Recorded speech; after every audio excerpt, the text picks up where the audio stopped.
Coucou tout le monde, j'espère que vous allez bien. La rentrée approche à grands pas pour tous ceux qui reprennent l'école, la fac, le lycée, et puis ceux qui rentrent peut-être de vacances. Il va falloir retourner au travail malheureusement. Donc voilà, je vous souhaite à tous beaucoup de courage et tout va bien se passer. C'est une nouvelle année, donc de nouvelles pages vierges qu'on peut écrire comme l'on souhaite. En tout cas, j'espère que vous avez passé une bonne semaine la semaine dernière, que votre lundi se passe tout aussi bien. Moi ça va, j'ai enlevé, vous voyez mon attel, je peux le bouger un peu, bon pas trop, mais fallait que je l'enlève donc pour qu'il reprenne l'habitude de bouger. Donc voilà, donc je suis contente, normalement cette vidéo devrait sortir en temps et en heure. Donc voilà, ça va être plus long que d'habitude puisque je peux pas le bouger comme je veux, mais voilà, je suis trop contente en tout cas de sortir cette vidéo parce que c'est la vidéo que c'est une des vidéos que je prends toujours autant de plaisir à tourner puisqu'il s'agit du coup de la vidéo sortie livresque. Voilà, donc je vais vous présenter tous les livres que moi j'attends avec impatience, ce sont mes goûts personnels. Et puis comme ça fait plusieurs mois que je le répète, malheureusement, toutes les dates sont malheureusement à prendre en considération, à faire attention, à surveiller. Parce qu'avec la crise du papier qu'il y a en ce moment, plusieurs bouquins, ça fait plusieurs fois qu'ils sont repoussés. Donc voilà, j'espère vraiment que tous ceux-là vont sortir. En tout cas, les 3/4 que je vais vous présenter, je vais être honnête avec vous, je les ai déjà précommandés. Donc je peux vous dire que ma carte, elle a déjà bien chauffé, elle a fait tiling, tiling, tiling. Donc voilà, donc j'ai un petit peu abusé. Mais bon, voilà, quand j'ai su qu'ils sortaient et que les précommandes surtout étaient ouvertes, j'y suis allée à fond. Donc du coup voilà, donc je vais vous présenter tout, puis j'espère que ça va vous plaire en tout cas. Puis c'est parti. Alors on commence avec le 7 septembre, Love Hypnosis, le tome 1 de Love Hypnosis, du coup, de Ali Hazelwood. Donc ça fait un moment qu'on entend parler, surtout sur TikTok. C'est partie de ces livres que TikTok recommande absolument de lire. Il y en a un autre, je crois, qui sort ce mois-ci. Donc je vais vous lire le résumé. Olive Smith, étudiante en 3e année de thèse, ne croit pas aux relations durables. Anne, sa meilleure amie, si raison pour laquelle Olive se trouve dans le pétrin. Afin de convaincre Anne qu'elle est heureuse en amour, Olive ne peut se contenter d'un simple mensonge. Les scientifiques ont besoin de preuves. Comme toute biologique qui se respecte, Olive panique et embrasse le premier homme qu'elle voit. Or, cet homme n'est autre qu'Adam Carlenson, jeune professeur sexy et tyrannique à Stanford. Contre toute attente, Adam accepte d'être son petit ami. Plus surprenant encore, il est parfait en tout point. Soudain, leur expérience est proche de la combustion et Olive découvre que tester ses hypothèses sur l'amour peut s'avérer dangereux quand c'est son propre cœur qu'on met sous un microscope. Il fait partie de ces bouquins qu'on entend parler sur TikTok qui a l'air trop bien. Donc voilà, c'est uniquement pour ça que je l'ai mis et que je l'ai précommandé parce que on en entend tellement parler du bien. J'espère vraiment que je me suis pas fait trop de films. En tout cas, j'ai vraiment hâte de voir ce que ça va donner. Le même jour, nous avons du coup Dark Rise de C.S. Packer. Donc j'espère réellement que s'il y a des thèmes un petit peu durs, qu'il y aura des trigger warnings, contrairement à sa dernière série que j'ai lue, du coup, qui était Le Prince Captif, que j'ai adoré. Attention, c'est une série que tout le monde ne peut pas lire et je pense que c'est une série que ça passe ou ça casse. Donc là, j'espère réellement que ça va tout aussi bien se passer, que je vais tout autant aimer. Je vous lis le résumé. Une nouvelle ère des ténèbres se profile. L'ancien monde et sa magie ne sont plus, les héros sont morts, ses châteaux en ruine et la bataille épique entre l'ombre et la lumière a sombré dans l'oubli. Seuls les stewards s'en souviennent et veillent siècle après siècle pour protéger l'humanité du retour du roi obscur. Jeune docker de 16 ans à Londres, Will est en fuite, pourchassé par les hommes qui ont tué sa mère.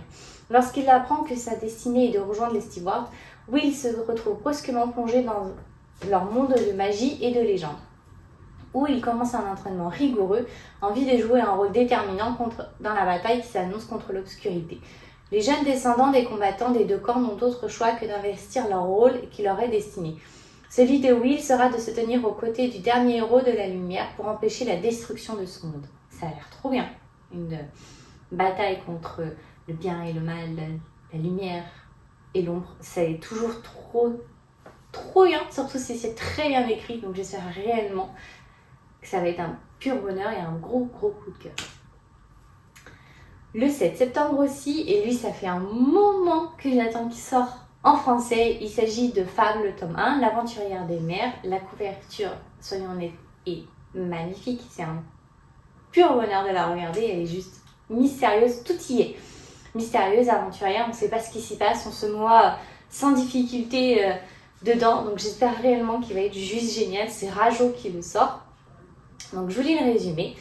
Fable, 17 ans, est la fille du marchand le plus puissant des Goulets, près de la mer sans nom. Pourtant, après la mort de sa mère au cours d'une tempête, son père l'a abandonnée sur une île peuplée de voleurs où elle a dû se battre pour survivre. Plongeuse, découvreuse de gemmes qu'elle revend pour assurer sa subsistance, Fable poursuit un but, quitter l'île, rejoindre son père afin d'obtenir son héritage, une place dans sa flotte. Pour cela, elle doit gagner le continent où il a établi son comptoir commercial.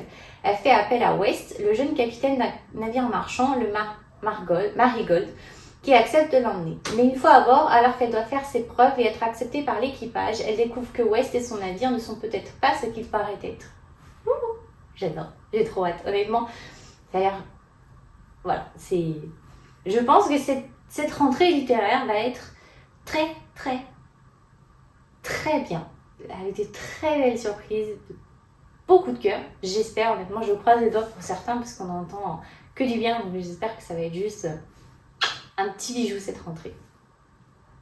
Le même jour, il y a beaucoup de livres qui sortent le 7 septembre. Nous avons Les 7 maris d'Evelyn Hugo. Donc ça c'est pareil, ça fait partie de ces romans qu'on voit tout le temps sur TikTok ou sur Instagram qui ont l'air juste génial. Donc je vous lis le résumé. C'est à vous et à vous seul que s'adresse cette confession. À l'aube de ses 80 ans, Evelyn Hugo, légende du cinéma, est enfin prête à dire la vérité sur sa vie aussi glamour que scandaleuse. Mais quand cette actrice vieillissante et solitaire décrète qu'elle fera ses révélations à Monique Grant, journaliste pour un obscur journal, personne ne comprend son choix. La journaliste décide de saisir cette occasion pour lancer sa carrière. Elle écoute avec fascination l'histoire de cette actrice mariée 7 fois. Une histoire d'ambition, d'amitié et d'amour défendu. À mesure qu'elle recueille les confidences d'Evelyn, la journaliste comprend que leurs destins sont étroitement liés. Ouh, ça va être trop bien. Honnêtement, je pense que comme on en a tellement entendu parler et vu sur TikTok ou Instagram, je pense que j'ai de très très grandes attentes et j'espère, je suis toute excitée parce que j'ai hâte de les lire et de les tenir dans les mains et en même temps, j'ai peur d'être très très déçue. Et honnêtement, le 7 septembre, je ne sais pas par quoi je vais commencer tellement il y a de sorties différentes avec du polar, de l'amour, de la fantaisie. Et honnêtement, je ne sais pas trop dans quoi je vais me lancer, mais ça va être trop bien. Je sens que cette série, cette rentrée livresque commence très très bien et j'ai hâte. Le 8, on change de jour. Nous avons Serpent and Dog, le tome 2, Blood and Honey, qui sort. Donc c'est un livre que j'ai déjà précommandé. Attention. Girl, qu'est-ce que tu fais? J'ai mon chat qui traîne juste à côté du trépied et j'ai peur qu'elle me fasse tomber. Enfin bref. Nous avons du coup le tome 2 qui sort. Donc je l'ai déjà précommandé, pareil, il est sur la Fnac. Donc j'ai hâte de le recevoir. Jusqu'à ce que la mort nous sépare. Après avoir échappé de justesse à la mort, Lou, Red, Coco et Hansel fuient l'assemblée des sorcières, le royaume et l'église. Le temps et la chance jouent contre eux. Pour survivre, ils vont devoir avoir besoin de puissants alliés. Mais lorsque Morgane les entraîne dans le jeu fatal du chat et de la souris, ils sont obligés de se tourner vers la terrible reine des Dames Rouges pour obtenir de l'aide. Alors que Lou sonde son côté sombre de la magie qu'elle croit nécessaire pour protéger son mari et ses amis, Red explore à contre-cœur son nouveau pouvoir. Comment survivront-ils alors qu'ils n'ont nulle part où se cacher? Honnêtement, j'ai hâte de les retrouver, de retrouver du coup nos deux personnages principaux, de voir comment ils vont appréhender ce qui s'est passé, de retrouver aussi leurs échanges qui étaient plus que amusants. C'était un livre que j'avais dévoré le tome 1, je l'avais reçu, j'étais allée chercher. Je suis rentrée à la maison, j'ai fait un thé, je me suis mise dans mon canapé parce que j'étais pas là. Je me suis mise dans mon canapé avec mon plaid et puis voilà. Plus personne, peu importe ce qui se passait autour de moi, je n'avais rien à faire. Je l'ai lu d'une traite, ce qui était juste génial. Le même jour, nous avons les monstres, tome 1, Seul un monstre, du coup de Vanessa Land. La couverture est juste magnifique. Elle me fait penser à une carte de tarot, honnêtement, ou à ces peintures qu'on pourrait trouver dans un immense manoir un peu gothique qui est magnifique. Honnêtement, j'adore cette couverture. Elle me fait... honnêtement, je me lasse jamais de la regarder. Elle est juste magnifique. Il y a tellement de détails et de petits, à mon avis, indices dessus elle est juste magnifique. Je vous lis le résumé et en plus le résumé, les deux temps plus. Donc chaque été, Joan Chang-hoot, 16 ans, passe ses vacances avec la famille de sa mère disparue, une joyeuse bande d'excentriques. Cette année cependant, Joan se rend compte que la famille Hunt n'est pas qu'une adorable tribu de farfelus, c'est un clan de monstres capable de voyager dans le temps en dérobant des précieuses minutes, des heures, voire des années aux humains qui les entourent. Et bien Joan, qui n'est qu'à demi humaine, dispose elle aussi de ce talent. La vie de l'adolescente bascule brusquement lorsqu'elle découvre que Nick, le jeune passionné d'histoire qu'elle pensait avoir rencontré par hasard, est en réalité un impitoyable chasseur de monstres, prêt à tout pour éradiquer les 12 clans des voyageurs du temps qui hantent les rues de Londres. Et lorsque sa famille se retrouve menacée, Joan se retrouve confrontée à un choix cornélien. Accepter sa nature profonde et jouer à son tour avec la ligne temporelle pour les sauver, ou bien rester humaine. Suspense, terrible dilemme, rivalité ancestrale et chagrin aussi immense que l'amour qui les fait naître sont au rendez-vous dans ce premier tome virtuose qui pose des bases d'un univers fantastique plein de talent et de promesses. Vanessa Lee joue avec talent avec les règles du voyage dans le temps et imagine un système magique aux possibilités vertigineuses. Dans ce récit souvent cruel se débat une héroïne au plein dilemme, prête à tout pour sauver ses proches, y compris à l'impossible, défaire le pincé. Mais qui d'autre qu'un monstre oserait tuer un héros? Vanessa Lee nous entraîne dans une histoire sans magnétisme, désolée, il n'arrive pas à sortir ce mot-là. Où rien n'est tout à fait ce qu'il semble être. J'adore ce roman, vous savez, où en fait on s'était imaginé quelque chose et en fait plus on avance dans le livre et pouf, on perd totalement l'image qu'on avait pu se faire. J'adore ce roman avec un immense retournement de situation, donc c'est d'autant plus pour ça que j'ai vraiment hâte de lire. Je pense qu'il n'y a pas un seul livre que je n'ai pas hâte de lire dans ce que je vais vous présenter, donc je pense que je vais beaucoup me répéter. Le même jour, du coup, le 8 septembre, nous avons Le secret de Night Silver de Annalise Avery qui sort. La couverture est très belle. Elle fait penser un peu aux cartes, vous savez, du soleil. Je ne sais pas comment l'expliquer, vous savez, où tout est immense en doré, où on voit les phases du soleil. Enfin, je sais de quoi je parle, je l'ai en tête. Et pour moi, elle me fait penser énormément à ça. Je l'adore. Elle est juste sublime, honnêtement. Je pense qu'il y a... Dans cette série que je vais vous montrer, il y a beaucoup de couvertures qui me parlent énormément et qui font en fait que qui font que j'ai mis en fait tous ces livres-là dans mes paniers et que j'ai précommandé puisque ce sont des très belles couvertures. Donc voilà, ça, si le roman est en plus très bien, ça va rendre d'autant plus justice au livre. Donc je vous lis le résumé. Pour sauver sa famille, Paisley devra défier le destin tout tracé par ses étoiles au risque de bouleverser le cours de l'histoire. Dans une Angleterre où le chemin de vie de chacun est déterminé par les étoiles, Paisley apprend qu'elle est condamnée à mourir avant ses 14 ans. Elle décide alors de cacher la terrible nouvelle à sa mère, une scientifique reconnue, et à son petit frère Dax qui est handicapé. Elle reprend cependant espoir lorsque sa mère arrive à prouver qu'aucune destinée n'est en réalité scellée. Hélas, la chercheuse disparaît dans l'explosion de son laboratoire. Paisley en est persuadée, ce n'est pas un accident et toute sa famille est menacée. Dans cette course contre le destin, la jeune fille parviendra-t-elle à protéger son frère et à échapper de la mort? Ça a l'air... Voilà. Ça, je vais répéter, hein, ça a l'air juste trop bien. Je suis désolée, je pense que j'ai dû beaucoup le dire et je vais le redire beaucoup. Mais j'ai vraiment hâte de les tenir tous en main. Et je pense que le plus compliqué va être de savoir par lequel je vais commencer. Le même jour, nous avons encore Les Ombres de Rookhaven. Du coup, c'est la suite de Les Monstres de Rookhaven qui était juste génial, que j'avais adoré. Et en plus, la couverture et les dessins à l'intérieur étaient en parfaite adéquation avec le récit. Donc, je vous lis le résumé. Oh, voilà.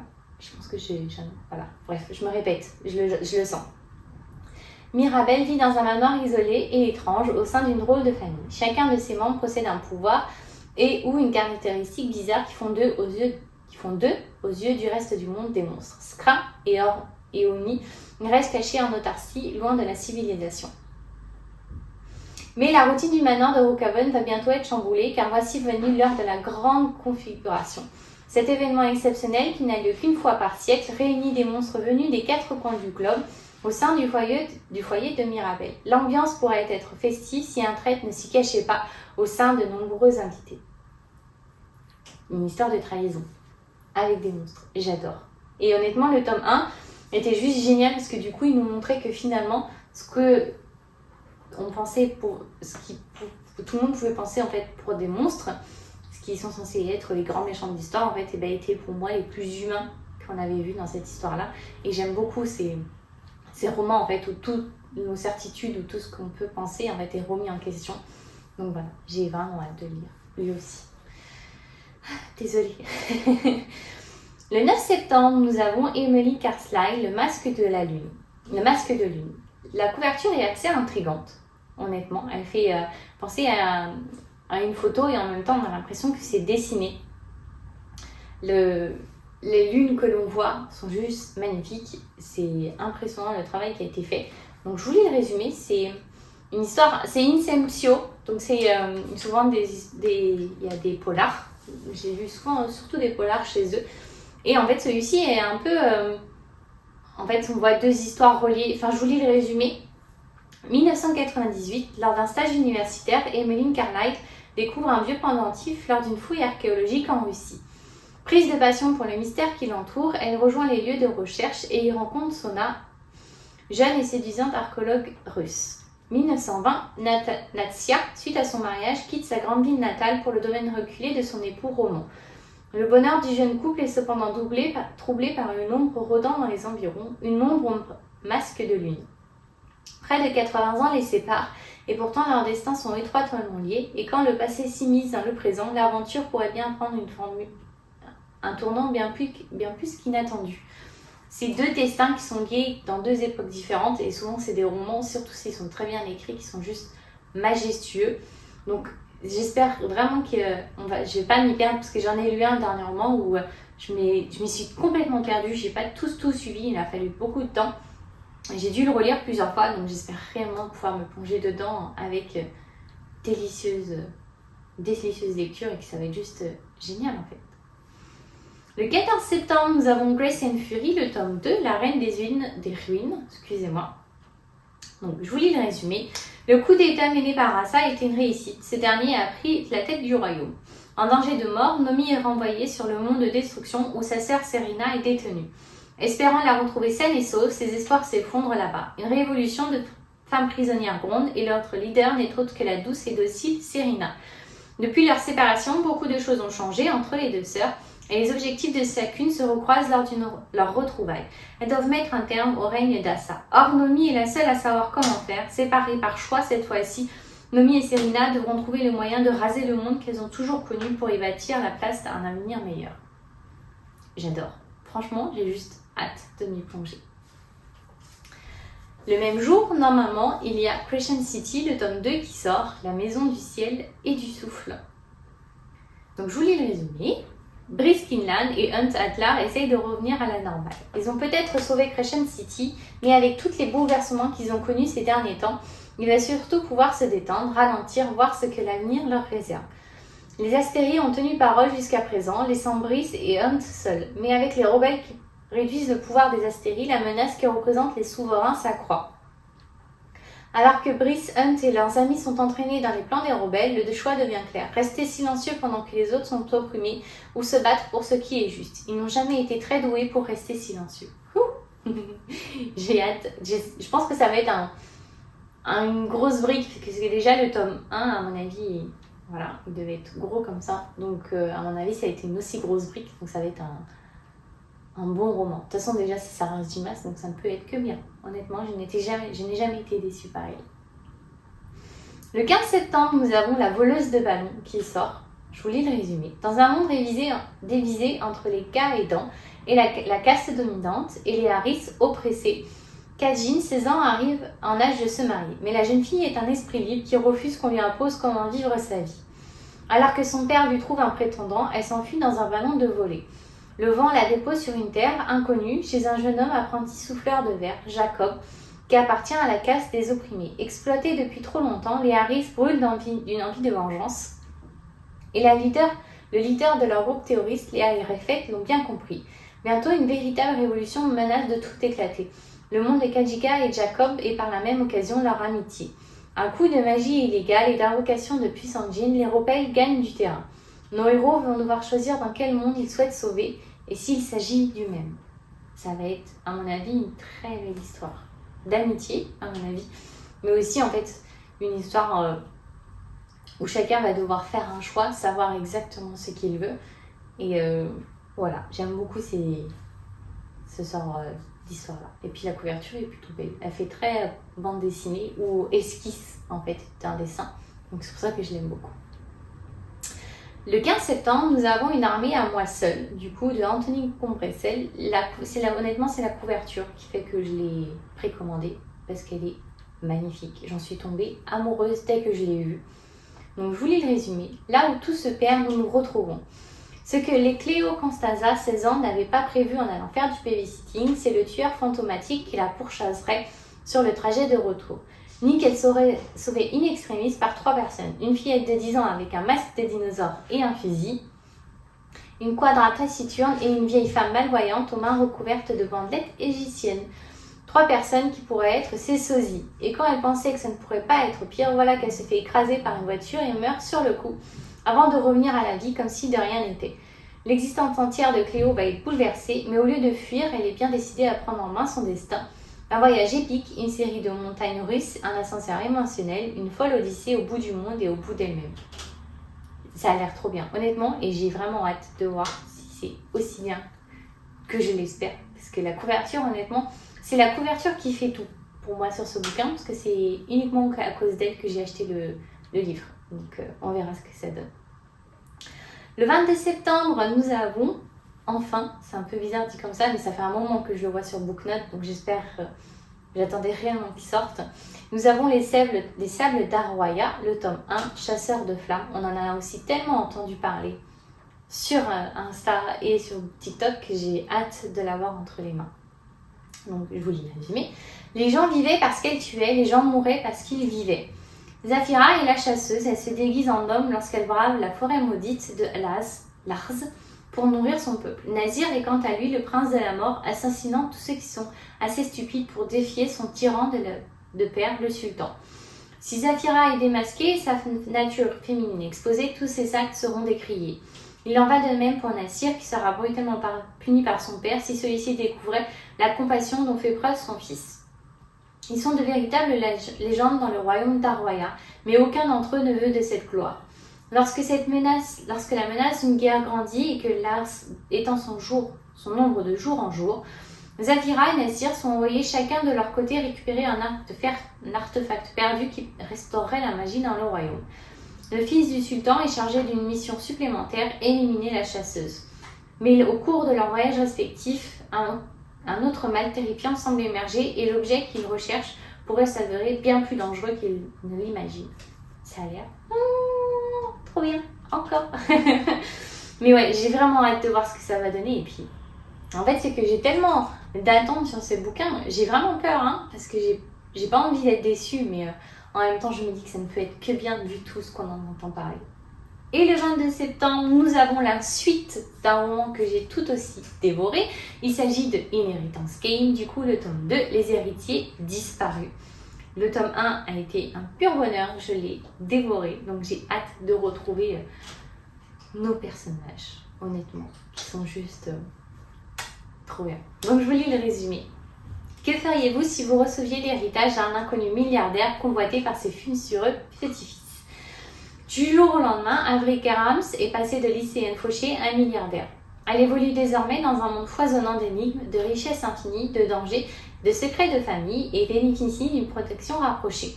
Mais pourquoi Tobias Anthorn, le milliardaire excentrique, a-t-il décidé de lui léguer toute sa fortune au détriment de ses propres petits-fils et filles? Avery se lance... Attendez, je l'avais oublié celui-là.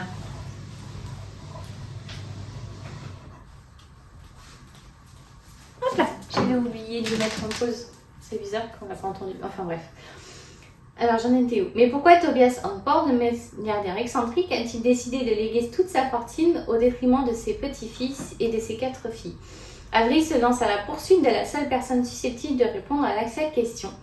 Tandis qu'elle tente de résoudre énigme après énigme, accompagnée de Grayson et Jameson, elle a de plus en plus de mal à savoir qui sont ses alliés et qui est prêt à l'éliminer par tous les moyens. Parviendra-t-elle à résoudre le mystère de son destin? Attends, j'ai hâte de voir. Parce que c'est le tome 2, normalement il y en a un 3e qui est censé sortir aussi. Donc voilà, c'est juste que j'avais adoré le tome 1 je m'étais plongée dedans sans difficulté, donc j'espère vraiment aimer le 2 tout autant. Et voilà, je vous ai montré du coup tous les livres que j'attends avec impatience. Honnêtement, je pense que je me suis pas mal répétée en disant oui, j'adore, ça a l'air trop bien, la couverture est trop belle. Mais en fait, cette rentrée est tellement riche que j'ai pas réussi à faire de choix. Et je pense que certains jours, ça va être compliqué parce qu'il y a des jours où il y a plein de tomes qui sortent en même temps et je vais devoir choisir. Et là, ça va être pique-nidouille, c'est toi l'andouille. Voilà, parce que sinon, ça va être impossible de choisir. Donc voilà, j'ai vraiment hâte de pouvoir tous les avoir, de pouvoir tous les lire. Ça va être un mois de septembre assez soutenu niveau lecture, donc j'ai plus qu'hâte de pouvoir tous les tenir en tout cas. Mais voilà, j'espère que cette vidéo vous a plu. N'hésitez pas à en dire en commentaire si vous attendez avec autant d'impatience que moi certains bouquins que je vous ai montrés, ou si au contraire il y en a d'autres que j'ai oubliés et que vous adorez tout autant. Mais voilà, en tout cas j'espère qu'elle vous a plu. On se retrouve lundi prochain pour une prochaine vidéo. Et puis je vous dis une très bonne semaine. Bye bye!